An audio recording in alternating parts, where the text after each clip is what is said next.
हाय guys, जय Jagannath. Welcome back to new another blog.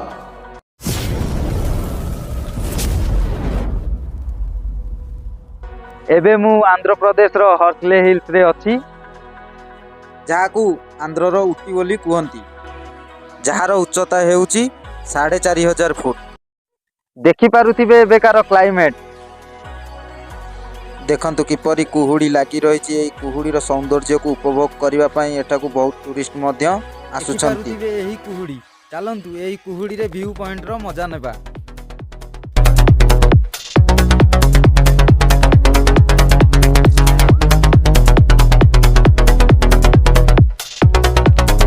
एही रास्ताटी view point को जाइछि। एते मात्रा रे कुहुड़ी जे व्यू पॉइंट ही केउंटी अछि जणा पडु नाही।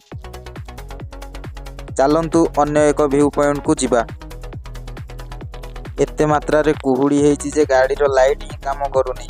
इंडिकेटर मारी कि से माने बहुत कष्ट रे आसुचंती। आंध्रर बात्या प्रभाव जोगु केते सुनसान देखा जाउछि। आपण माने तो जानि थिबे वर्षार प्रभाव जोगु चेन्नई रे केते क्षयक्षति होइछि। देखि पारुथिबे कि कुहुड़ी यहाँ की बाट देखा जाउ नाही। वर्षा भितर जंगल रे एही परिवेश को देखि बहुत आनंदमय लागुछि।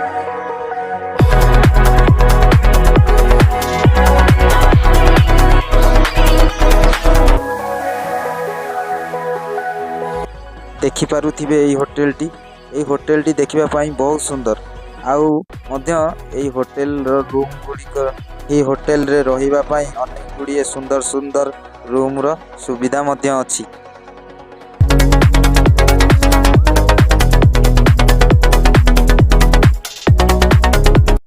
एही सौंदर्य को देखिले जेमिति अनुभव हुए आकाश आउ बादल हाथ पाखरे।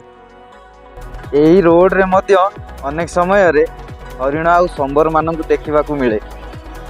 आजिर ब्लॉग एटी एंड करूची। जदि वीडियोटी भल लगी लाइक कमेंट शेयर सब्सक्राइब करंतु। जय जगन्नाथ।